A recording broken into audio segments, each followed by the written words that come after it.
ซีย์เสร็จต้นใหม่ก่อนพี่น้องสบายดีเด้อจ้าสวัสดีจ้าพี่น้องทุกคนนะจ๊ะจุลินทรีย์เสร็จต้นใหม่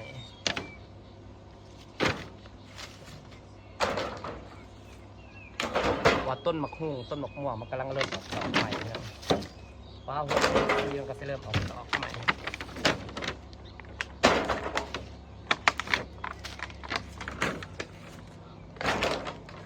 เริ่มออกดอกออกต้นใหม่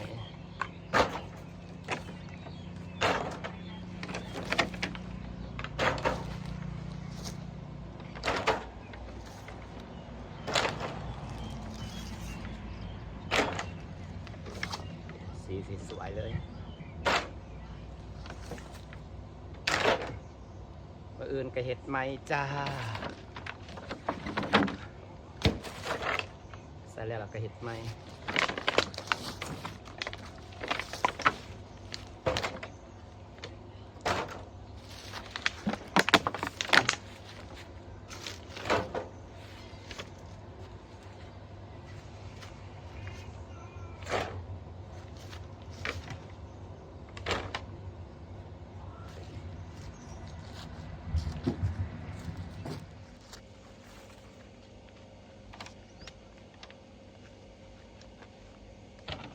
ต้นมะพร้าวเริ่มแตกยอดงามเลยพี่น้องนี่เริ่มออกยอดงามเลยเดี๋ยวจะเอาไอ้น้ำมาใส่เอาผงแป้งมาใส่อีกว่านั่งสีดน้ำออกเบิดเลย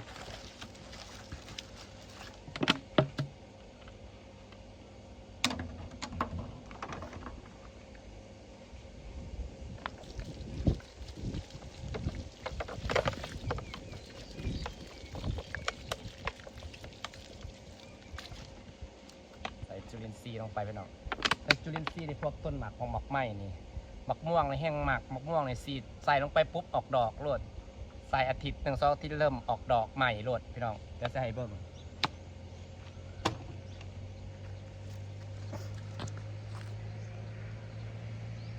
บดจักเสียหดต้นไม้บดจักที่ใส่จุลินทรีย์น้องนี่เห็นบอกพี่น้องนี่ปกติบ่ออกดอกได้นี่ไอ้ผลจากการใส่จุลินทรีย์พอใส่จุลินทรีย์มันจะออกดอกเห็นบ่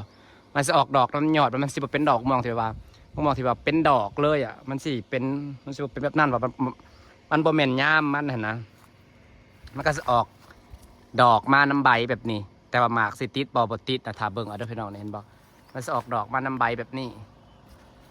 เพราะว่าผลของการลดจุลินทรีย์เด้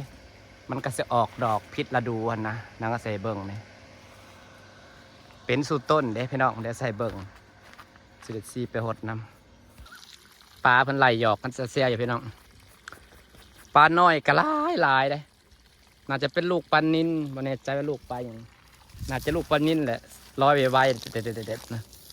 ลูกปลาหมูสิเป็นตัวนี้น้อยดำๆปลาหมูเนี่ยฮักก็เลี้ยงได้เดือนเดียวเนาะก็ได้เดือนกว่าอันนี้ผลจากการลดจุลินทรีย์พี่น้องพอลดจุลินทรีย์ปุ๊บมันจะออกดอกแบบนี้เห็นบ่มันจะออกดอกน้ำกิ่งมันนะแบบว่าเห่าแบบว่าเหมือนเห่าแบบว่าเหมือนเห่าหลอกมันให้มันออกดอกนะพี่น้องว่าจะเป็นมักหุ่งว่าเป็นมักม่วงนี่จะให้เบิ่งเอากระสับจุลินทรีย์มาละอันนี้ต้นมะพร้าวตัวนี้ก็เริ่มออกยอดได้ยอดงาบอกพี่น้องอันนี้กระหดจุลินทรีย์ไปแล้วรอบหนึ่งนี่ก็เริ่มแตกอันนี้แล้วเริ่มแตกม่วงแตกยังแล้วนี่เหลือหมากเดียวม่วงก็ได้มันสิแตกคำว่าที่จุลินทรีย์มันสิแตกต่างกันเบิดไปในนี้ตัวนี้ก็เริ่มแตกยอดแล้วนี่น้ำถึงได้เห็ดจุลินทรีย์มาหดเรื่อยๆนี่เสร็จจุลินทรีย์มาหดเรื่อยๆเราเริ่มแตกยอดนี่อันนี้ก็คืออันนี้ต้นนี่ฮะก็หดจุลินทรีย์เป็นรอบเดียวต้นที่นั้นไปเขียวๆนะหดจุลินทรีย์2 รอบแล้วอันนี้รอบที่2คือมือนี่สิมาหดอีกนี่มันสิพอหดจุลินทรีย์สิมีการเปลี่ยนแปลงเลยพี่น้องภาพตัวนี้กำลังเริ่มใหญ่ขึ้นกันเห็นปะพอหดจุลินทรีย์ปุ๊บมันสิมีการเปลี่ยนแปลงก็สิเริ่มแตกยอดจากบ่ออกยอดก็ออกอันนี้ก็หักหดไปรอบหนึ่งก็สิเลาะหดจุลินทรีย์เด้อพี่น้องเด้อหดไปเรื่อย ตัวนี้กะหากระหดไปรอบหนึ่งก็เริ่มออกดอกแล้ว อันนี้ออกดอกหลังหดจุลินทรีย์เลยแต่ก่อนที่จริงนะเราดูมันออกดอกมันบ่ออกซ้ำอันนี้น้ำเอาจุลินทรีย์มาหดจุลินทรีย์กับหดน้ำก็ออกดอกในจุลินทรีย์เดี๋ยวท่านบอกเริ่มออกดอกเริ่มแตกดอกแล้วมือนี้เขาจะหดมือที่สองหดเหงาละ2 ตุกได้ผลดีในจุลินทรีย์นะพี่น้องแนะนำเลยพอได้หมักนะพอได้หมักปลูกก็ค่อยอันนี้ยอดมะพร้าวเขาลังกากดีหลังจากที่เขาลดใส่พงคามันกระสีออกมาเป็นต้นใหญ่สมบูรณ์เดี๋ยวพี่น้องต้นใหญ่เลยเด้นี่ต้นใหญ่เลยต้นนี้ก็ใหญ่แล้วต้นนี้ก็ใหญ่แล้วจ้า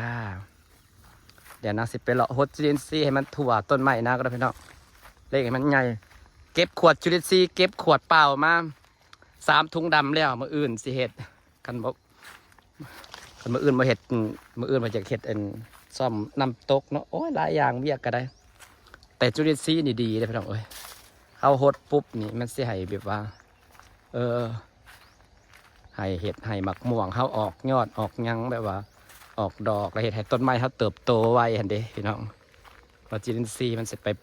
เห็ดดินมีจุลินทรีย์เห็นนะ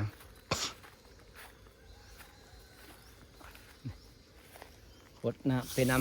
ำใส่จุลินทรีย์ไปนำ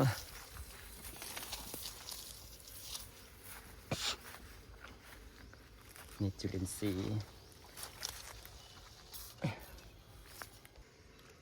ปลากระเล่นกันแซวอยู่พี่น้องดินแซวอยู่ลูกมันในลายแห้งปีหนาพอแหละเกี่ยวเขาแล้วเขาจังสิเริ่มขายช่วงนี้ก็เลี้ยงไปก่อนว่าป้ามูนะครับเจ้าว่า3 เดือนมันจังออกไข่มันก็จะให้มันแผ่พันธุ์หลายๆก่อนนะเด้พอที่สั่งมาเพิ่มเพิ่นก็ยังบ่มีขายซ้ำของขาดตลาดเพราะของมันต้องเพาะพันธุ์นะพี่น้องเพราะปลามันบ่ได้มีตลอดมันเป็นปลาแบบว่าที่จริงปลาตัวนี้มันเป็นปลาที่สูญพันธุ์ไปแล้วเดี๋ยวอันนี้เขาเจ้ามาเพาะขายนางเลยเอามาลองขายเบิ่งพอแหละเอาจังเศษพ่อแม่พันธุ์ขายให้มันเบิ่งก่อนว่าลูกมันออกแท้จริงบ่ให้เบิ่งก่อนมันสิแพร่พันธุ์ได้จริงบ่คันบ่น่าจะออกแหละเขาเจ้าว่าลูกมันแห่งกับแพร่พันธุ์ไว้เขาเจ้าว่าถ้าเบิ่งเด้อพี่น้องออกแบบหลายๆคือปลานิลนี่ใครดอกเนาะออกแบบหลายๆคือปลานิลนะ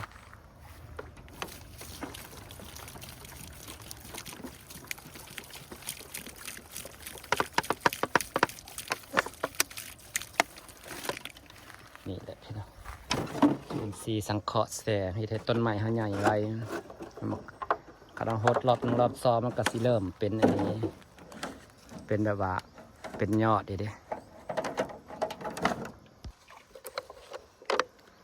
แดงกับผมแดงจะใส่ต้นละ2 ขวด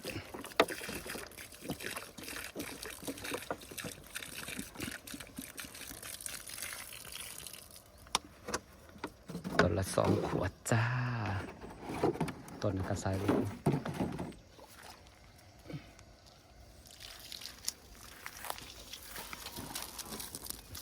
เปิดน้ำใส่พดไปนำเลยพี่น้องพดไปนำมาทางนี้แบบนี้จะได้ฝากบรรยากาศไว้ซ้ำนี้ก็ได้จ้าพี่น้องจ้าเฮ็ดเวียกก่อนจ้าขอบคุณทุกคนที่ยังติดตามเด้อฝากติดตามฝากเป็นกำลังใจให้หน้าเนี่ยจ้าส่วนอำมาลากับมืออื่นเพิ่นก็เดินทางไปนครหลวงเวียงจันทร์แล้วพี่น้องสบายดีเด้อสบายดีทุกคนเด้อจ้าเฮ็ด